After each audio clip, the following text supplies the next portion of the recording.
Marcos Jr. hawak na ng mga sindikato sa Amerika.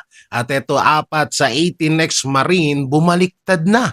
So yun mga banateros, mga kabiyaya, isang mabiyayang araw po sa ating lahat at welcome back to my YouTube channel, J. Guevara TV nga po pala, isa sa mga banateros brothers. At ito nga, pag-usapan po natin itong mga balita ngayon, mga banateros, at lalong-lalo na ho dito sa ating Pangulong Bongbong Marcos na hawak na ng mga sindikato ng mga Amerikano.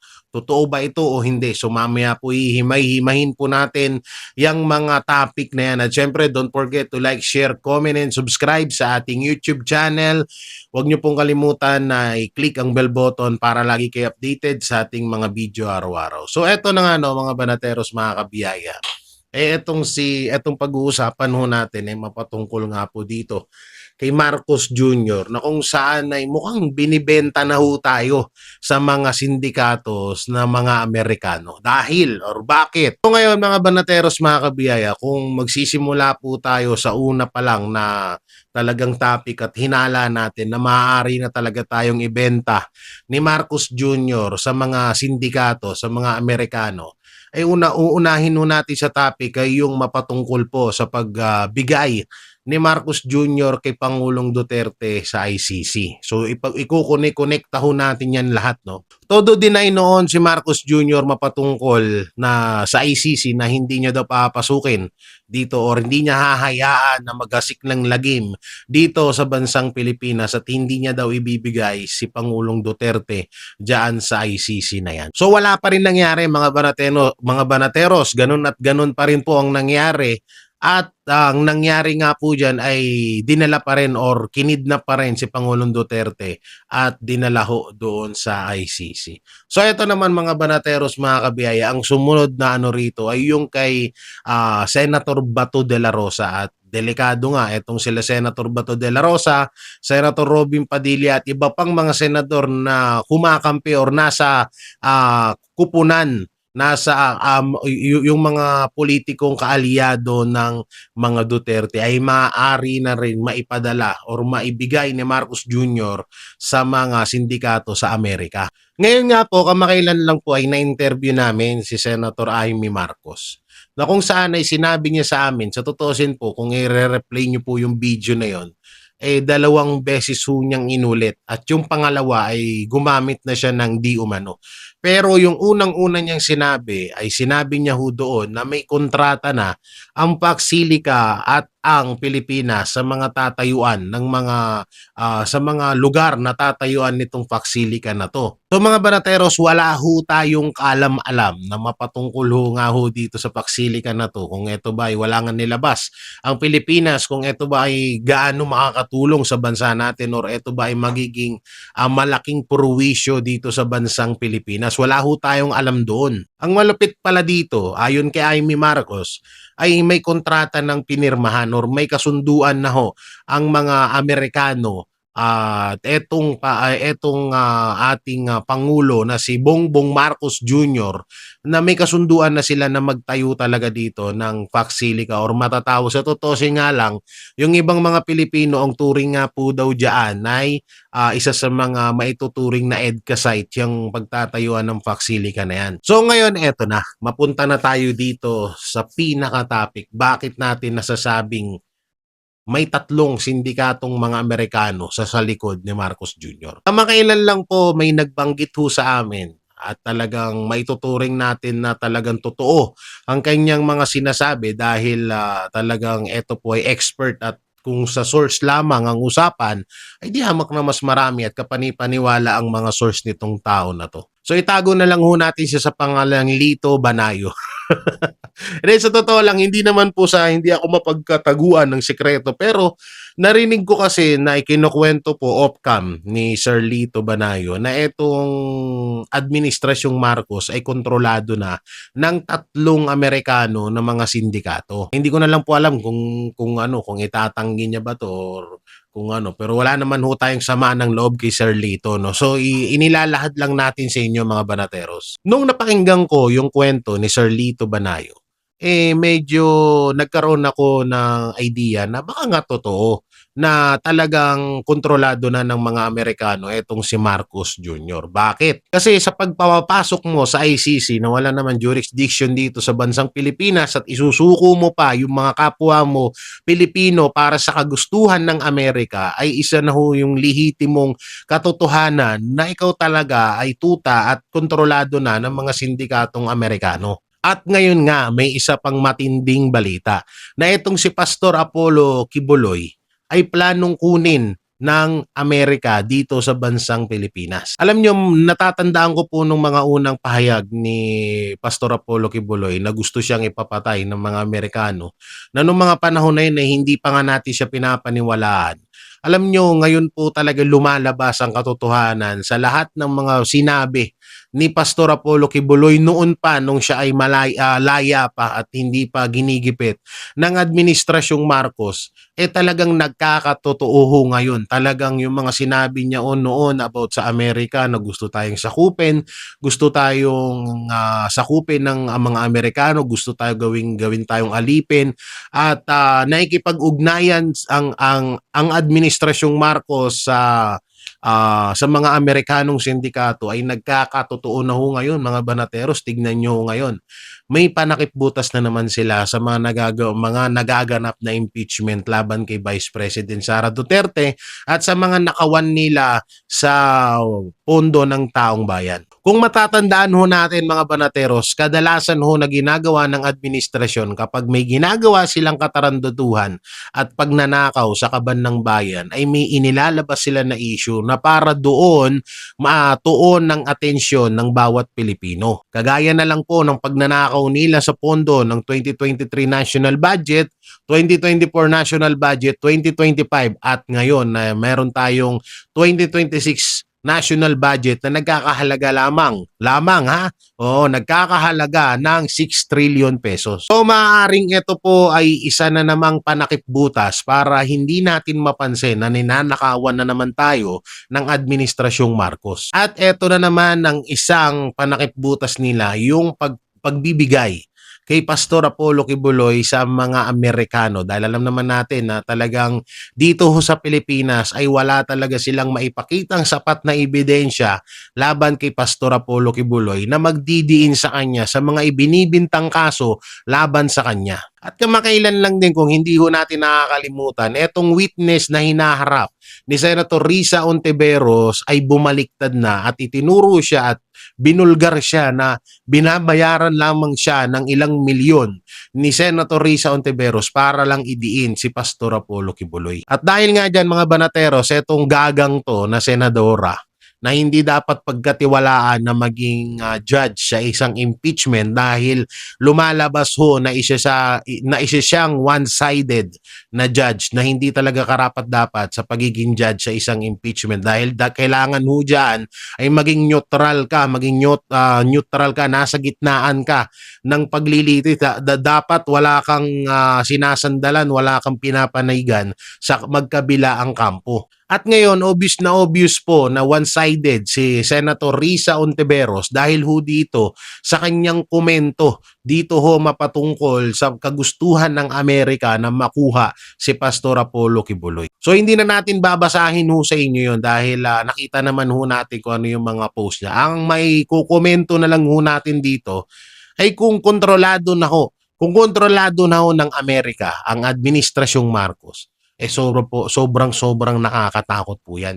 Sobrang nakakatakot po yan para sa kapakanan ng mga kabataan at mga kababaihan dito sa bansang Pilipinas. Ang hirap niyan mga banatero sa totoo lang. Biruin nyo, babalik na naman tayo sa sinangunang panahon na under at gagawin na naman tayong alipin ng mga Amerikano. Kasi mga banateros, kung pagdudugtong-dugtukin nyo yung pag-aresto kay Pangulong Duterte, pagpapapasok ng ICC dito sa Pilipinas, pagpasok na naman ng Pax Silica dito sa Pilipinas, talagang grabe na talaga at may mga Amerikano din na nagbubulgar ng mga balitang etong administrasyong Marcos ay hawak na sa leeg ng mga sindikatong mga Amerikano. So ngayon, naisipan na naman siguro nila gawa ng yung impeachment ay parang wala talagang nangyayari at mukhang hindi matatabunan yung pagnanakaw na ginagawa nila dahil kadalasan po sa sinasabi ng mga netizen na itong impeachment ay itigil na dahil napakalaki ng ginagastos po dyan, halos 25 million araw-araw at aabot ng 2 billion plus sa loob ng 92 days. Kaya ngayon naisipan na naman nila sigurong gumawa ng panibagong diversional tactic at eto na naman ang gagamitin nila, yung issue about kay Pastor Apollo Kibuloy. So bakit ba nakakagalit to? Unang-una, Pilipino si Pastor. Pangalawa, hindi siya convicted. Pangatlo, kahit convicted pa siya, hindi pa rin siya pwedeng dalhin or hindi pa rin siya pwedeng ibigay sa ibang bansa dahil yan po ay lehitimong Pilipino. At mga banateros, hanggang ngayon, wala silang maipakitang ebidensya laban kay Pastor Apollo Kibuloy na magpapatunay sa lahat ng bintang ng mga witness na binili ni Risa Ontiveros ayon kay Rene, kay alias Rene, na binili sila para lang idiin si Pastor. Hanggang ngayon, wala silang maipakitang ebidensya. At sa sobrang katangahan ni Risa Ontiveros, ikaw na mismo ang nagbubulgar na talagang totoong hindi ka dapat pagkatiwalaan ng tao. Kaya yung 0.1% na trust rating or survey na nakuha mo sa pagtakbo or plano mong pagtakbo sa darating na 2028 presidential election ay deserve mo yang hayop ka. Sorry bakit ako napapamura? Kasi isipin nyo, Pilipino tayo. So isang senador, inahayaan na ibigay ang kapwa Pilipino kahit sabihin na natin na magkagalit. O sige, sabihin na natin na etong si Marcos Jr. ang nasa kalagayan ni Pastor Apollo Kibuloy. Na gusto siyang kunin ng Amerikano, gusto siyang angkinin ng Amerikano, gusto siyang kunin dito sa bansa natin at dalhin doon sa ibang bansa at doon pahirapan at doon litisin. Tanungin ko kayo, papayag kayo? Ako, sa totoo lang, hindi pa rin ako papayag. Kahit sobrang kademonyuhan ni Marcos Jr. at sobrang pagnanakaw na ginagawa sa kaban ng bayan, nasa konstitusyon po natin na at paglabag sa konstitusyon po natin yung mga ganyang hakbang. At saan ka ba naman nakakita, nakauna-unahan sa bansang Pilipinas at isang presidente na pumapayag na kunin ng mga dayuhan ng kapwa niya Pilipino? Ngayon lang po nangyayari yan. Matagal na rin natin alam mga banateros, mga kabiyaya, na kauna-unahang nagbulgar ng baho ni Marcos Jr. ay walang iba kundi si Pastor Apollo Kibuloy at ang Yesiminay. Kaya nasa playbook talaga ni Marcos Jr. na etong si Pastor ay ipakulong or ibigay sa Amerika. Kaso nagkamali sila. Kasi bakit nadala ng mga anti-Duterte si Pangulong Duterte sa ICC? Kasi wala hong kaso dito si Pangulong Duterte. Yun nga yung kagustuhan ni Pangulong Duterte dati. Nakasuhan siya dito at dapat dito naman din talaga siya litisin dahil lehitimong Pilipino yan. Yun naman talaga ang nakalagay sa konstitusyon, mga banateros. Ngayon, bakit hindi madala-dala itong si Pastor Apollo Kibuloy sa Amerika? Una-una may kaso siya dito pero ulitin ko, wala pong sapat na ebidensya at hindi pa po matatawag na talagang lehitimong talagang nagkasala etong si Pastor Apollo Kibuloy sa ating batas dahil wala nga maipakitang ebidensya at hindi pa napapatunayan na siya ay nagkasala. Ngayon ganito kasi yan, sa sobrang lakas ng impluensya ni Pastor, lalong-lalo na ho ngayon sa mga nangyari na talagang minulat niya ang taong bayan kung gaano kahayop kademonyo ang administrasyong Marcos. Sobrang lakas po ng puwersa ng KOJC or ni Pastor para matulungan si Vice President Sara Duterte at matulungan niya ito sa darating na 2028 presidential election. Alam naman na natin na kapag isa ka sa mga hadlang sa mga plano at sa mga kagustuhan ng administrasyong Marcos at isa ka sa maaaring tumulong na makapagpapanalo kay Vice President Sara Duterte sa darating na 2028 presidential election, ay talagang yayariin kanila. At dahil nga walang maipakitang ebidensya laban kay Pastor, ay may posibilidad ho na makalaya si Pastor Apollo Kibuloy sa mga ibinibintang nilang kaso. So ayan po yung isa sa pinakaayaw na mangyari ng Administrasyong Marcos, na makalaya si Pastor at makatulong at maimpluwensyahan ng taong bayan na iboto si Vice President Sara Duterte. Talagang sobrang lakas ng mga Duterte, at isa na ho dyan, alam naman ho natin, hindi naman ho ligid sa kaalaman natin na itong si Pastor Apollo Kibuloy ay isa sa mga tumutulong sa mga pangangampanya ng mga Duterte, at talagang alam na, lalong-lalo na ho ngayon na alam naman ho natin na marami na talagang nagmamahal kay Pastor Apollo Kibuloy. Ngayon tatanungin natin si Marcos, asa na yung pinagsasabi mo sa SONA na mga kurap na mga opisyal na gobyerno ang mga ipinapakulong mo? Asan na? Ang mga pinapakulong mo, katulad na lang ni Pastor. Si Pastor ay isa sa mga lumaban sa mga komunista, mga salot sa lipunan ng mga makakaliwa dito sa Pilipinas. Kaya nga galit na galit din ng mga makakaliwa diyan kay Pastor eh. At isa rin si Pastor sa mga nakakatulong at sa mga nag-iimpluwensya at talagang masasabi nating nagpapayo sa mga Duterte kung ano ba talaga yung mga dapat at tamang mga ginagawa at mga plano dito sa bansang Pilipinas. Hanggang ngayon, kahit na nakakulong si Pastor, ay tuloy-tuloy pa rin ang tulong niya sa mga kababayan natin. Tapos yung mga kurap na sinasabi mo na pananagutin mo, hanggang ngayon malaya pa rin, kagaya ng pinsan mo. Pero itong si Pastor at iba pa, kagaya na lang nila Senator Rodante Marcoleta, Senator Bato de la Rosa, at isusunod na nga sila Cayetano at Robin Padilla, ay iisa-isahin mong ipakulong, at malamang ay baka ibigay mo rin sa mga sindikatong Amerikanong nasa likod mo, dahil isa sila sa mga hadlang sa mga kagustuhan nyong panghabang buhay na posisyon sa gobyerno. So ganyan na ho katindi, mga banateros, no? Kung sino pa yung nakakatulong sa bansa natin, sila pa yung ginigipit at pinapahirapan ng administrasyon na ito. Kung sino pa yung mga lumalaban sa makakaliwa, sa mga terorista, sa mga korupsyon, kung sino yung mga taong handang isakripisyo ang buhay nila para lang sa bayan, yun po yung gustong mawala ni Marcos Jr. dito sa bansang Pilipinas. At eto naman, mabalik tayo ngayon kay Senator Risa Hontiveros. Dahil dyan sa ginagawa mo, Senator Risa Hontiveros, alam ko bandang huli magkakakarma ka rin. Itaga mo yan sa bato. Hindi kita pinagbabantaan, wala ho akong pagbabanta na sinasabi sa'yo. Pero lahat ng ginagawang mo to ay babalik sa'yo to, at itaga mo to sa bato, hindi ka na mananalo kahit kailan. Depende na lang kapag ginawa kang tuta. Sabagay, tuta ka naman na ni Marcos Jr., obvious na obvious naman. Dati sukang-suka kayo kay Marcos Jr., ngayon nilalamon nyo na, no? Kadiri kayo. Di, promise, sobrang nakakadiri to. Katulad nitong nila Risa Hontiveros, sobrang nakakadiri kayo. Biruin nyo, ilang beses nyo nang sinuka, ilang beses nyo nang dinura ang mga Marcos, tapos ngayon, kinakain nyo na. Diba? Mas masahol pa kayo sa mga kumakain ng tae. Pasensya na po, pasintabi na po sa mga kumakain, pasintabi na, sorry. Pero yun po yung totoo eh. Sobrang nakakadiri ho ito si Senator Risa Hontiveros. Biruin nyo, ilang taon nilang winawasak, ilang taon nilang sinusuka ang mga Marcos. Pero ngayon na napapakinabangan na ho nila, ay kanila na rin sinusuportahan.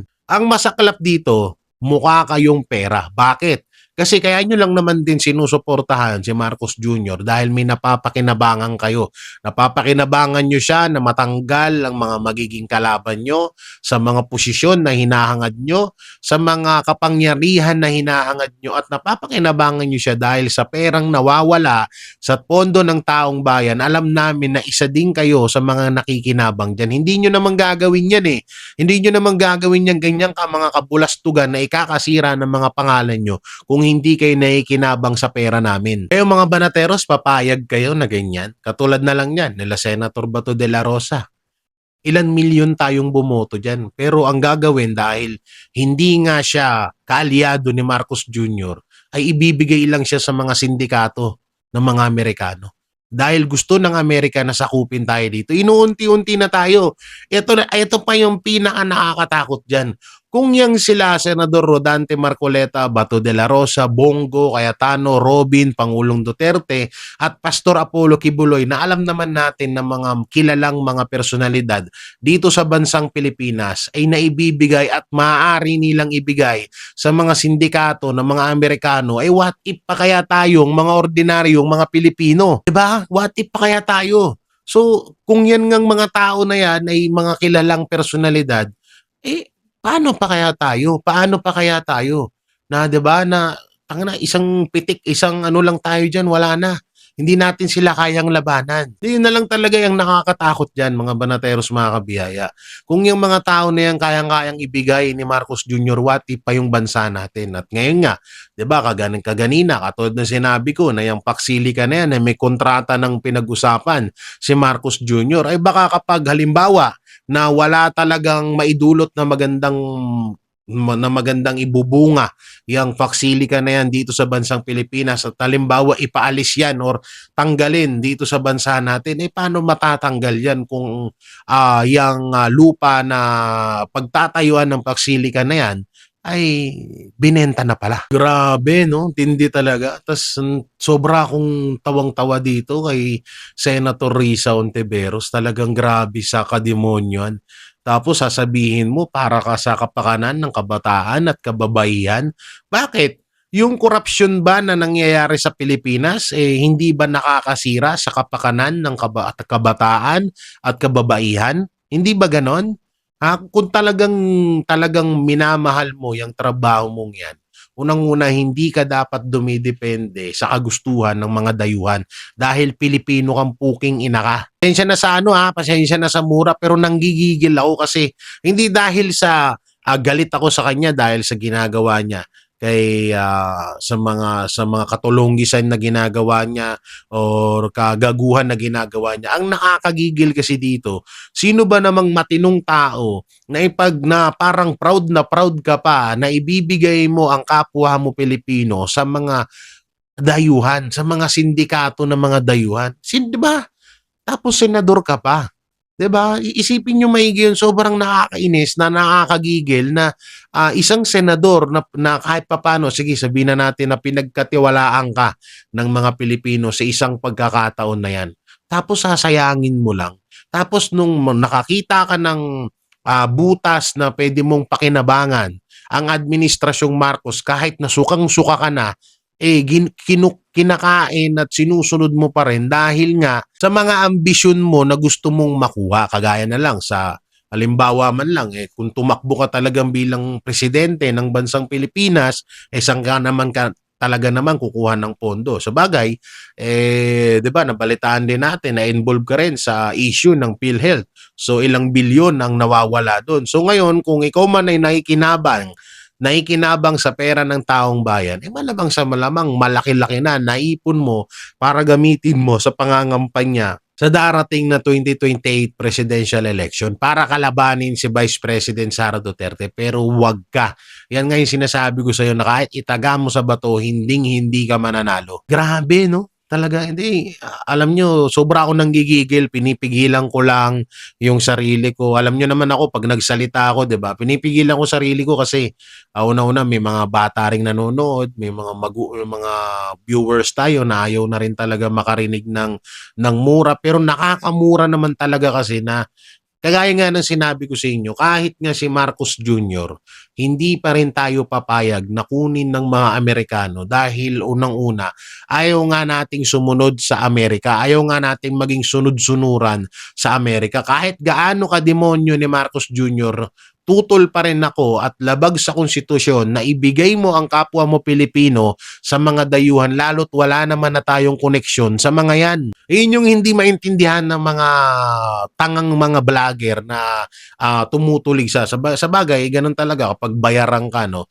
So, yan yung hindi nila maintindihan. Kaya nga, paulit-ulit ko sinasabi at kahit na ilang beses na akong paulit-ulit na pinapaintindi ko na kung halimbawa man na si Pangulong Duterte o kaya si Pangulong Marcos Jr. ay nasa katayuan ni Pangulong Duterte, hindi talaga tayo dapat pumayag na kunin yan ng mga Amerikano. Una-una, gumagana pa naman 'Di ba? Gumagana pa naman ang justice system dito sa Pilipinas.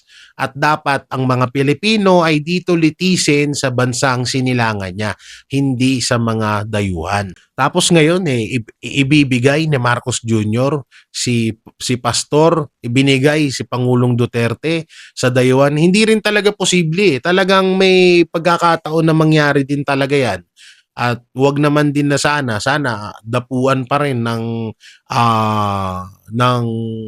kabaitan na kahit kapiranggot or mapapaisip si Marcos na talagang mas maraming magagalit pa sa kanya kapag inulit niya pa ang ginawa niya kay Pangulong Duterte. Kasi kung si Pangulong Duterte nga naibigay niya dun what if pa kaya si Pastor? Kasi nga, kagaya ng sinabi ko, malaking hadlang nga din talaga si Pastor Apollo Kibuloy sa mga kagustuhan ni Marcos Jr. Una, grabe na kasi simula nung nagkaroon ng KOJC siege, sobrang namulat ang taong bayan, maraming milyong-milyong nagmahal kay Pastor Apollo Kibuloy at naging sa totoo nga lang may mga umanib pa sa KOJC na ibang mga Pilipino dahil nagustuhan talaga ang patakaran at pamamalakad ni Pastor.